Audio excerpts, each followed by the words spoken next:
नमस्कार, मैं हूं नारायण शर्मा और आप देख रहे हैं AINS न्यूज़ 24 चैनल। अब खबरें विस्तार से। आज से प्रारंभ हुए शैक्षणिक सत्र को लेकर शिक्षकों और बच्चों में उत्साह देखने को मिला। राजधानी के स्कूलों में बड़ी संख्या में बच्चों ने प्रवेश किया। JN Pandey higher secondary school में बच्चों का तिलक लगाकर स्वागत किया गया और शासन की गाइडलाइन के अनुसार प्रार्थना भी कराई गई। बच्चों ने भी प्रथम दिन स्कूल में आने पर खुशियाँ व्यक्त की। अच्छा लग रहा है, आए अध्यक्ष जी आए, मिठाई खिलाए, तिलक लगाए, हम लोग को जनगण गाए, जनगण मन गाए, अच्छा लग रहा है जी। बहुत अच्छा महसूस कर रहा हूँ। आज जो हमारा स्कूल है अब से स्टार्ट होगा। अभी इतने दिनों से हमारा गर्मी छुट्टी अब कंप्लीट हो गया, अब से हम रेगुलर पढ़ाई करेंगे अपनी। स्कूल की प्राचार्य ने बताया कि पहली पाली के बच्चों का स्वागत तिलक लगाकर और मुंह मीठा करके किया गया। साथ ही शिक्षा विभाग के निर्देश के अनुसार कक्षाएं भी प्रारंभ कर दी गई हैं। हमारी जो सुबह की प्रार्थना लगेगी स्कूल पर, सबसे पहले उसमें राष्ट्रगान होगा, राष्ट्रगीत होगा, दीप मंत्र होगा, सरस्वती वंदना, गुरु मंत्र और महापुरुषों की जीवनी का वाचन। आज हमने यह डिसाइड किया है कि महाराणा प्रताप जी की जो जीवनी है उसका वाचन किया जाएगा। मध्याह्न भोजन में वो भोजन मंत्र पढ़ेंगे। संध्या के समय जब छुट्टी होता है तब उनको 3 मंत्र का वाचन करना है। एक राज्य गीत, अर्पा पैरी के धार, गायत्री मंत्र और शांति मंत्र का वाचन करेंगे। तो अभी ये जो मंत्रोच्चार है वो अभी बच्चों के लिए नया है, तो अभी टीचर्स के साथ बच्चे करेंगे। उसके बाद जब टीचर्स बच्चों को हमारे उपलब्ध हो जाएगा, हम उनको फोटोकॉपी उपलब्ध कराएंगे, तो फिर बच्चे उसको अपने आप से उसका वाचन करेंगे। बलरामपुर जिले की कलेक्टर चंदन संजय त्रिपाठी ने शाला प्रवेश के पहले दिन बलरामपुर विकासखंड के कई शासकीय स्कूलों में पहुंचकर तैयारियों का जायजा लिया। उन्होंने इस दौरान स्कूल की व्यवस्था, शिक्षा के स्तर समेत कई विषयों पर निर्देश दिए और बच्चों के शिक्षा पर विशेष ध्यान देने को कहा। छत्तीसगढ़ में बिजली की दरें 2.5 साल में 5वीं बार बढ़ाई गई हैं। इन 5 बार को मिलाकर 31.23% की बढ़ोतरी की जा चुकी है। कांग्रेस अध्यक्ष दीपक बैज ने आंकड़े प्रस्तुत करते हुए इसे जनता पर दोहरी मार बताया। उन्होंने कहा कि ये सरकार किसी भी तरह से उद्योगपतियों को फायदा पहुंचाने के लिए जनता पर बोझ लाद रही है। उन्होंने बताया कि अडानी ग्रुप के उत्पाद स्मार्ट मीटर को लगाकर उसे फायदा पहुंचाया जा रहा है और जनता की जेब काटी जा रही है। देखिए, पूरे प्रदेश में मैंने कहा कि अडानी, बाल्को, जिंदल का पावर प्लांट है, सरकार को बेच रही है। अब तो स्मार्ट मीटर भी अडानी का है, अडानी प्रोडक्ट है।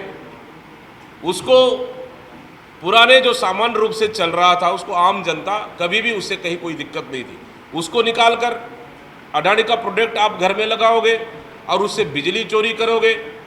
मतलब सीधा सीधा एक तरफ सरकार अपना फायदा और अपने उद्योगपतियों को फायदा पहुंचाने के लिए, और दूसरी तरफ हर सोलर देखेंगे आप, सोलर पावर प्लांट, सरकार बड़ा विज्ञापन छपा रही है। वो किसका है?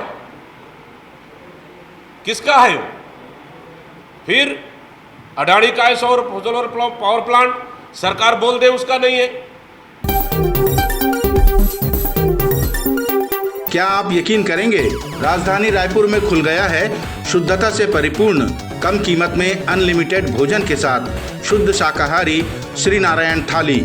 जी हाँ, यहाँ आपको मिलता है मात्र 170 रुपये में ऐसा स्वादिष्ट भोजन जिसका स्वाद आप कभी नहीं भूल पाएंगे। श्री नारायण थाली में आपको मिलती है 3 सब्जियाँ, दाल, कढ़ी, रायता, सलाद, पापड़, चावल, ढोकला, 2 प्रकार की चटनी, मीसी रोटी और गर्मा गर्म तावा रोटी, जितनी आप खा सकें। साथ में गुलाब जामुन भी। तो एक बार जरूर आइए और अपने परिवार के साथ शुद्ध भोजन का स्वाद चखिए। हमारे यहाँ जैन थाली भी उपलब्ध है। श्री नारायण थाली, शॉप नंबर 75, शुभ कदम के बाजू में, सिटी सेंटर मॉल के पास, पंडरी, रायपुर। Phone number 9009474545। पानी और बिजली की मांग को लेकर चिरमिरी में कोयला श्रमिकों की भूख हड़ताल का आज दूसरा दिन रहा। तीनों दिन की भूख हड़ताल के बाद इसे आमरण अनशन में परिवर्तित किया जा सकता है अगर प्रबंधन ने इनकी मांगे नहीं मानी तो। कुरासिया कोल माइंस के मुख्य द्वार के सामने चल रहे इस भूख हड़ताल में 9 श्रमिक भूख हड़ताल पर बैठे हैं। मांगे हमारी बहुत मूलभूत सुविधाओं की है जो आम जनजीवन को प्रभावित करने वाली करती हैं। हमारी मांग है पानी और बिजली। 79 वर्ष हो गए हैं देश को आज़ाद हुए और बड़े दुर्भाग्य के साथ आज मुझे कहना पड़ता है कि हम पानी और बिजली के लिए आज भूख हड़ताल पर बैठे हुए हैं और संभवतः यदि 3 दिन के अंदर यदि मांग हमारी पूरी तरह से हम आश्वस्त नहीं होंगे तो 18 तारीख से हम आमरण अनशन पर जाएंगे। इससे बड़ा दुर्भाग्य और कुछ नहीं हो सकता। एससीसीएल के प्रबंधक के द्वारा आप लोग के पास आया गया, कुछ बताया गया? एससीसीएल का प्रबंधन हर बार आश्वासन देता है, उसी आश्वासन को वो पूर्ण नहीं कर पाते हैं, इसलिए आज मजबूरी में हमें यह कदम उठाना पड़ा। इस भूख हड़ताल को लेकर कुरासिया खदान के सब एरिया मैनेजर का कहना है कि उनकी मांगों पर विचार किया जा रहा है और बिजली पानी की तत्काल व्यवस्था पर भी कार्य हो रहा है। जल्द ही वे वापस लौट आएंगे। अरे नहीं, ऐसा नहीं, ये कन्फ्यूज़न है। ये जो है बोलने के लिए तो कोई कुछ नहीं बोल सकता, बट ये कन्फ्यूज़न है। सब पानी सभी को मिलता है। एक जो है साइकिल कंप्लीट करते हैं, हर किसी को देना है, हर लोग को, हर लेन में, हर ब्रांच लाइन या लूप लाइन है,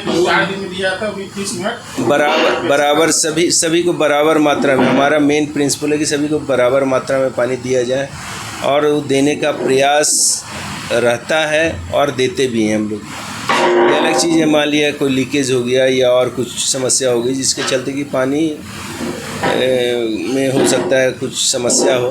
सर एक चीज़ और देखने को मिला है, जो अवैध कनेक्शन जो पाइप में छेदक करके पानी लिया जाता है उस पर एससीसीएल अंकुश नहीं लगा पा। ये उसी पे अंकुश लगाने के लिए अभी जो है पाइप 700 मीटर जो है चेंज किया जा रहा है। ये उसी पे अंकुश लगाने के क्रम में एक प्रयास है जिससे कि उम्मीद है कि हम लोग काफ़ी सफल होंगे कि एक बड़ा जो है अवैध कनेक्शन वो पाइपलाइन जो लगाएंगे उससे अवैध कनेक्शन काफ़ी कुछ मात्रा में जो है हम लोग कंट्रोल कर पाएंगे।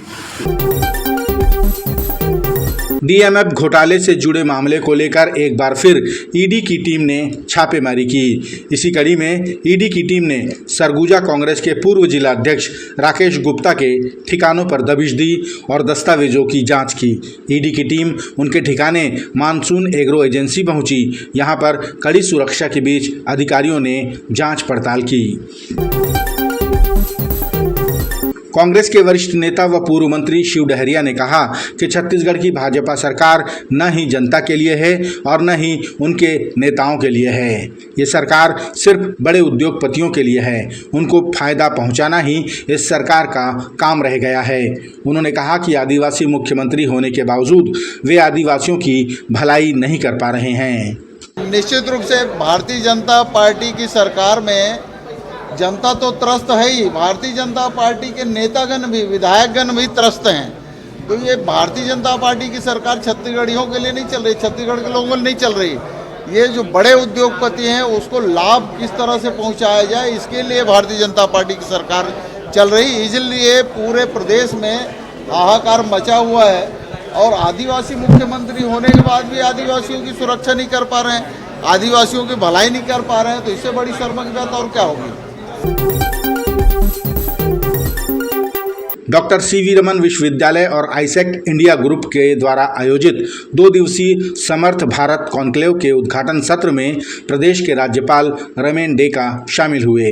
उन्होंने कहा कि आज दुनिया तेजी से बदल रही है और इसके साथ तकनीक का उपयोग मानव कल्याण, सामाजिक विकास और पर्यावरण संरक्षण के लिए होना चाहिए। उन्होंने इंटरनेट के बढ़ते उपयोग पर चिंता व्यक्त करते हुए नकारात्मक पहलुओं से सावधान रहने की बात कही। इस दौरान AI कौशल रथ को हरी झंडी दिखाकर रवाना भी किया गया। गौरेला पेंड्रा मरवाही जिले के नवागांव में युवक रोहित केवट के साथ गंभीर मारपीट हुई, जिसे लेकर केवट समाज में आक्रोश व्याप्त है। समाज के पदाधिकारियों ने पुलिस अधीक्षक को ज्ञापन सौंपकर आरोपियों के विरुद्ध कठोर कार्रवाई की मांग की। जानकारी के अनुसार रोहित केवट को तालाब में मछली मारने का विरोध करने पर भंवर सिंह मेहरा और उसके साथियों द्वारा बेरहमी से मारा गया और घायल अवस्था में उसे खेत में फेंक दिया गया था। एसपी कार्यालय आए थे, वो रोहित कुमार जो उनको मारपीट किया गया था उसके संदर्भ में एसपी साहब से मिले हैं। किसके साथ मारपीट हुई थी, कहाँ पे हुई थी? ये ग्राम पंचायत नाव गाँव में तालाब के पास हुआ था, जिसके मार के उसको छोड़ के आरोपी जो है छोड़कर चले आए थे। उनका पैर भी फ्रैक्चर हुआ है और वो बेहोशी हालत में रहे। आज हम समाज की ओर से समाज के संगठन के साथ में एसपी कार्यालय आए और साहब से मिले भी। एसपी साहब से उन्हें आश्वासन दिया है कि हम दोषी पर सख्त कार्रवाई करेंगे। ये थे आज के प्रमुख समाचार। आप देख रहे थे हमारा लोकप्रिय यूट्यूब चैनल AINS न्यूज़ 24। अब हमें इजाज़त दीजिए। कल तक रोजाना की ताज़ा खबरों के लिए आप देखते रहिए हमारा लोकप्रिय यूट्यूब चैनल। हमारे यूट्यूब चैनल को लाइक, सब्सक्राइब और बेल आइकन का बटन दबाना ना भूलें। नमस्कार।